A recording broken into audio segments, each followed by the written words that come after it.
Hello and welcome back to my channel. In today's video, I will show you what to do when a Snapchat support error shows C14a or C14b error. So let's get started.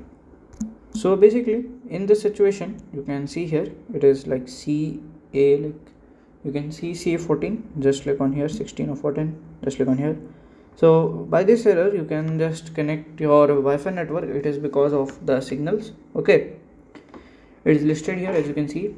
If you have any other error, you can just come to this site and you can see here, you can just choose your error and it will show how to fix it. So by this way you can do it, and if you have any question related to this, you can let me know in my comment section. And also, if you find this video helpful, make sure you like, subscribe and share the video. Thank you for watching.